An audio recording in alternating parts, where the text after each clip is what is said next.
us today. She is going to share her story of how she's redefined success in her lifetime. And I just wanted to a quick plug to everybody. We are in the final week of the book's pre-sale, so don't sleep on this pre-sale, guys. It's a really good opportunity to be part of the author community and to be part, like Gabrielle is, of this movement of sharing our stories of success and how that has impacted our life over time. So, Gabrielle, welcome to the show. Thank you. Really happy to be here with you. Well, why don't you tell us a little bit about yourself and how you serve people? Okay, so today I am a soul-to-soul relationship coach. So I guide women on their love path, and I really help them embrace their love journey from a place of trust, confidence, and really listening to their intuition, awakening their soul, and finally find love. Oh, I love that. I mean, that's so important. Both the self-love path and then also companionship and friendship and ultimately romantic love, if that's something that people desire. So what a wonderful thing to be helping people with. Yes, and everything started because I had my own struggles on my love journey, and I had to learn to reawaken parts within me which were a bit frozen. And it's beautiful to reawaken to oneself and to self-love, and finally be able to attract love in one's life. Oh, that's beautiful. Well, why don't we go backwards in time and before all of that had happened, when you were in your early adulthood, can you reflect and share with us a little bit about what success looked like for you at that point? What did, achievement and, really following the successful path, what did that look like for you?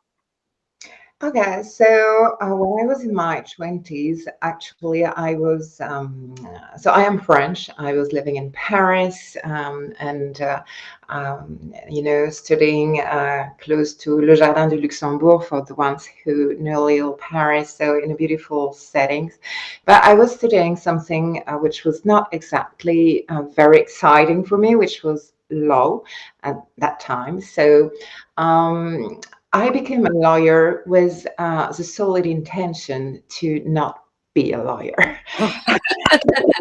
So my definition of success at that time was, how can I escape, Oh, you know, wow. being a lawyer, and finally find something which will really fill my soul and be creative and exciting and joyful, and give me, this little fire within to really want to wake up in the morning and start my working day.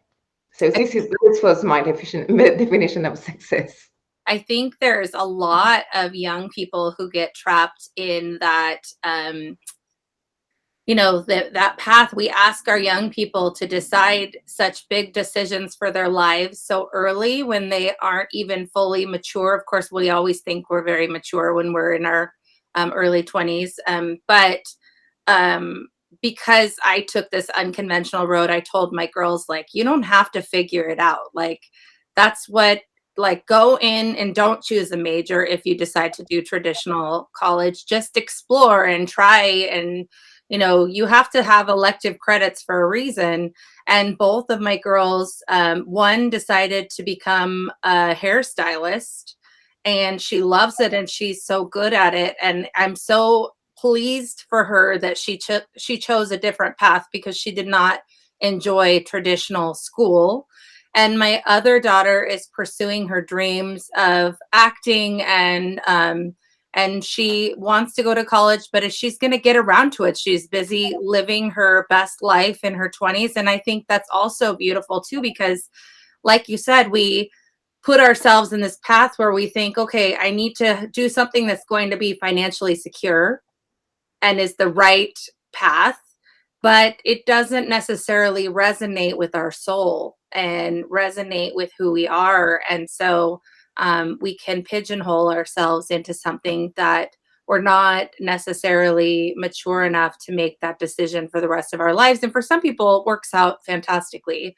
But for a lot of people, it doesn't. And I'm so pleased to hear that you um, were able to discern that for yourself and say, okay, I did this, but this is not what I want. Because some people just shove it down and are not brave enough to make that leap and say, okay, I did this, I accomplished this, but this is not what I want. I need to do something different. Yes, and it's interesting because when I chose my university degree, I was not strong enough to tell my parents at that moment, I want to do something completely different. But because at that moment, I still didn't know what I would do. So I kind of followed their lead and studied law and then entertainment law and specialized and things like that. So I got my degrees, my double masters and everything. But it's only when I was a bit, already 24, ending my studies, that I felt strong enough in my desire to say, okay, I will take a year off. Now I have my degree. Now I will take a year off and really think about what I want to do. So, and at that time, life, threw me a beautiful opportunity, and I connected with a producer who was very into documentaries and old movies, and so we connected really well. And so I started to work in his production company, and then this allowed me. So I started as a lawyer, but always telling him I would like to go on the creative part. I would like you to really put me on different roles and have me try. And he was very open about that because he felt I had really this passion about documentaries and old movies, and so he let me start this way on my creative path. So this is how I started then as a documentary director, which was what I did for many years when I was still living in Paris. And so I am very grateful because in the end, when you start moving and saying, okay, I really want to listen to my soul, the universe starts to show you your path, even if you're not sure. Right. Because I was not sure of what I wanted to do. I just knew I wanted something creative that would really light something within me, and this is how I started a completely different career. But then the universe took me to another path because because of my own struggles in my personal life. I started a completely different journey. Oh, sorry, just putting my charging my computer. So yeah, it's very interesting to see how the universe helps you and guides you constantly on your path. And when you know how to catch those opportunities and let you be driven by your passion, things start to work out. Yeah, I think that's really beautiful because I think many of us resist what we should not resist because of fear and because we're not confident in ourselves. We have this preconceived notion of what success is supposed to look like, and so when what our soul is telling us is where we need to go, it doesn't align with what we have in this preconceived notion. And so there's this tug of war sometimes where the universe is pulling us in one direction, and we really need to just allow ourselves to ride the wave. And there was this, I believe it was a journal piece I wrote some once where I was saying about surrender and how it's like floating down a river, and if you're trying to float against the stream, it's going to be very challenging. You're going to be in a losing battle, and really what you need to do is you just need to lay back and let yourself float, and know that if you get to the side of the river, anywhere where you get to the side is going to be safe, and it's going to be right. And so you don't have to direct the flow of how things go. Your job is to lay back and enjoy the ride. And that's it. Like, just completely, fully surrender your body, your soul, your mind to this process. And I'm very stubborn. And so this is something that's very difficult. I'm a bit of a control freak. And so so it's very difficult to turn that off and allow the universe to be in charge, because I somehow think I can control the outcome, which is not true. So if you can't control the outcome either way, why not enjoy the ride? Like, that's really what it boils down to. And so this is something that's a work in progress for me, but I think how beautiful, and what a good example too of just saying that, you knew that you needed something different. You knew that it was creative. You knew that it was something that was going to light you up and bring you joy, but you had no idea what it was. You just left yourself open for each opportunity as it came along, and just said, okay. And then, okay, all right, okay. And I'm sure there was fear, because nobody likes to be new at something. And, but you just said, okay, I'm afraid, but I know this is what I'm supposed to do. So I think that's beautiful. Yes, and definitely, you are afraid when you decide to change path. And obviously, the first time I switched career, I had no degrees in my new career, just my passion and my desire to do a great work. But I had absolutely no degrees. So of course you feel a bit, am I going to mess up? And of course, you have this in the background always, but at the same time you have to trust yourself. And okay, what is the worst option? That I mess up? Okay, it could happen, but anyway, I will try to do my best and enjoy it. And it worked. Yeah, I think too, it's like embracing the fact that you are going to mess up. Like, that's the book subtitle is, a no BS tale to screwing up and succeeding anyways. And I was thinking, one of the things that I still do, but I have done as like a side job, is I'm a notary, loan signing agent. So I help people when they're refinancing their house or buying or selling. I'm the notary for them. And in the very beginning, it's so intimidating, because these are legal documents and they're recorded documents, and you're the notary and you're the legal representative. And if you mess up, there's big consequences. And the bottom line is, and I've mentored people in this, is you are going to mess up. That is inevitable. You are going to mess up, but you will mess up once doing that thing, and you will be mortified, and you will never, ever, ever make that mistake again, because it will like ingrain on you like a scar. Like, okay, I got it. That one I know, you know what I mean? But you just have to know you are going to mess up. And I think if we could embrace that in more parts of our life and just say, okay, I'm going into this new venture. I'm scared. I want to do a good job. I don't feel prepared, but I know that I'm supposed to do it. And I know that I'm going to mess up. I know that's going to happen. I'm going to screw up in this regard. And whether that is parenting,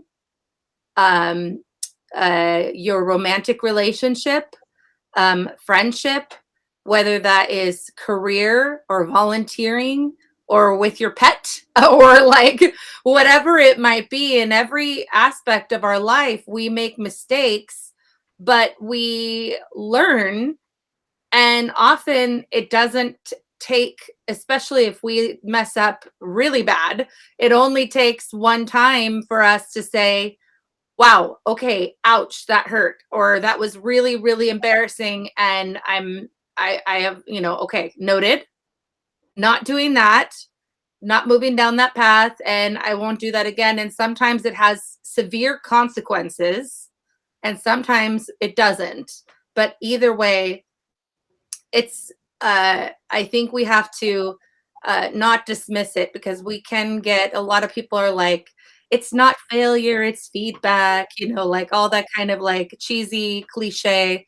But it really is something that we have to embrace, that messing up is part of the process, and it informs how we are going to proceed with our life. And we choose whether or not we are going to do that again, because we know after that point. And so, yeah, I think there's a lot of bravery around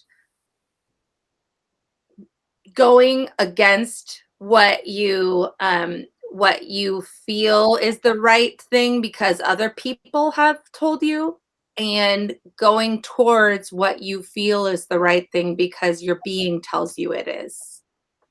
And I love that those opportunities came for you, and that you were able to listen to your heart and your intuition in that way.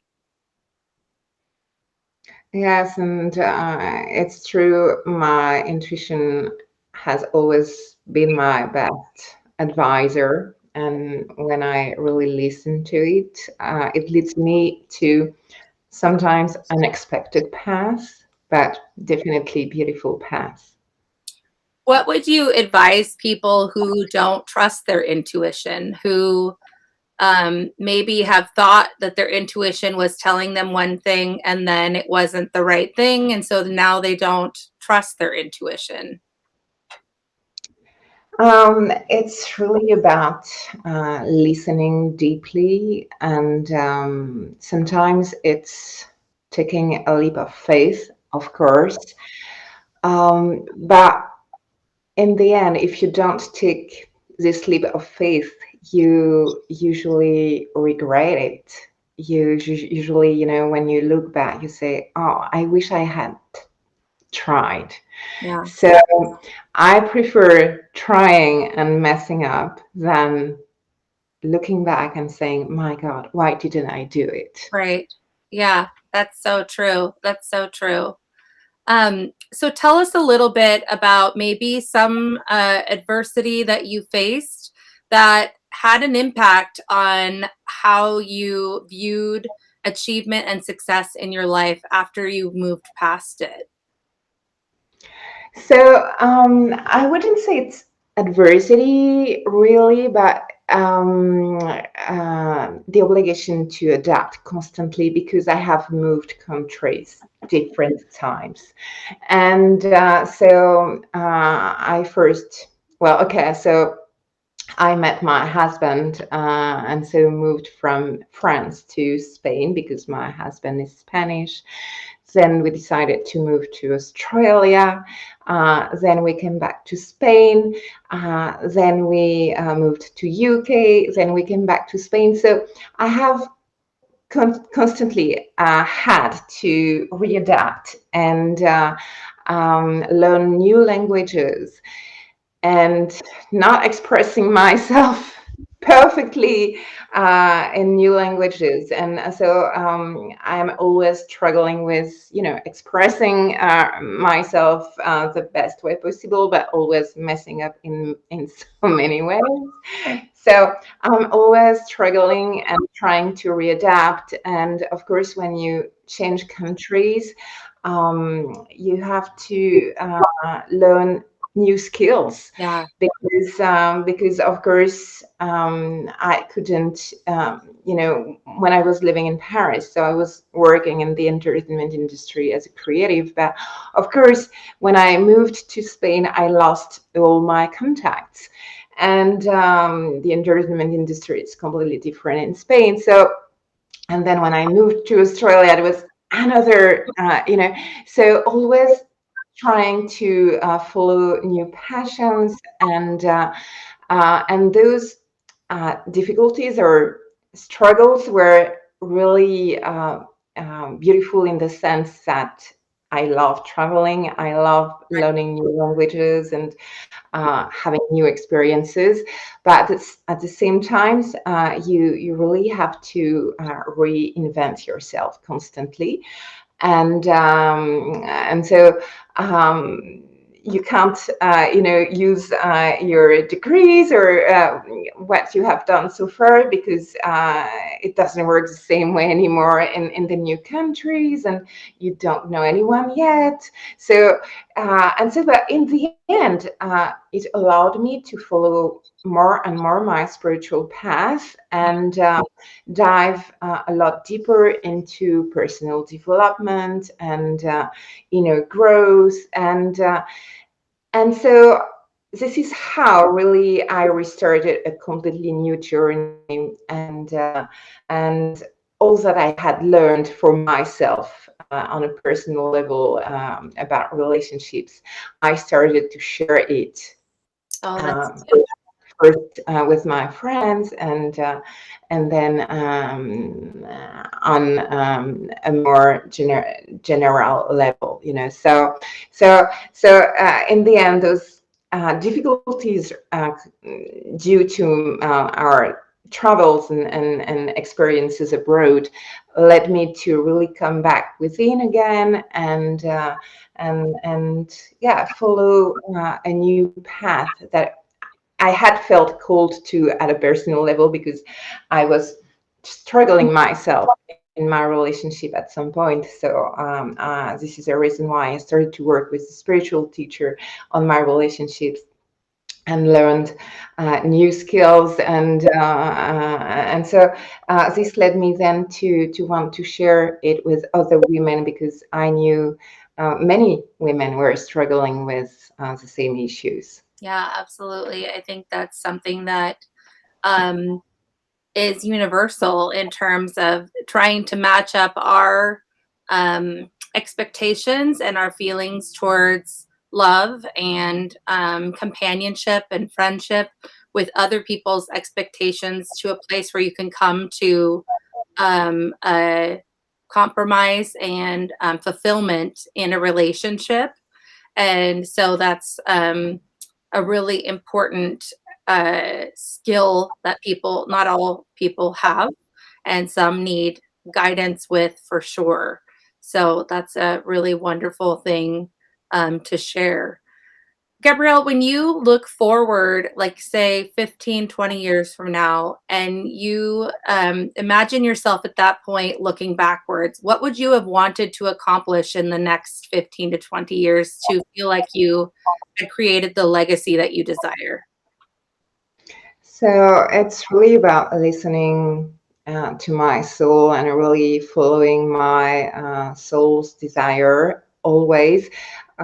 Success for me has never been about wealth. Of course, I mean, um, I love being in a beautiful house, and but besides that, what is really more important for me is really to feel inspired, to feel creative, joyful. Those are for me the definition of success. Being happy to wake up in the morning. So for me, success is more, being happy to live close to nature and be able to um, enjoy some time in the nature and feel inspired, and then share it with other people who inspire me as well. Yeah, So absolutely. Absolutely. Well, every show I end with the same question, and I love the answers that we get. And that is, what is the best piece of advice that you've ever been given? So it's a sentence I was told by my spiritual teacher 20 years ago, and it is, when you change country, you change destiny. And it's been really true for me. And I have changed countries quite a lot. And really, there are things which shift completely when you change countries and allow yourself to follow a completely new path and rediscover yourself at so many different levels. Yeah, I love that. And I think that you could replace the word country with many things too. When you change destination, you change your destiny. You know what I mean? So I think that that's so true. Absolutely. Well, we are going to include the information for Gabrielle's contact in the show notes. So I encourage you, especially if you are a woman looking to tap into your love journey, please reach out to Gabrielle so that you can get some more information. And Gabrielle, thank you so much for joining us on the show. We really appreciate it. Thank you. It was really lovely to have this conversation with you. Really enjoyed it. All right. Well, that is it, you guys. Please join us for the next show, and we thank you for being with us. See you next time. See you.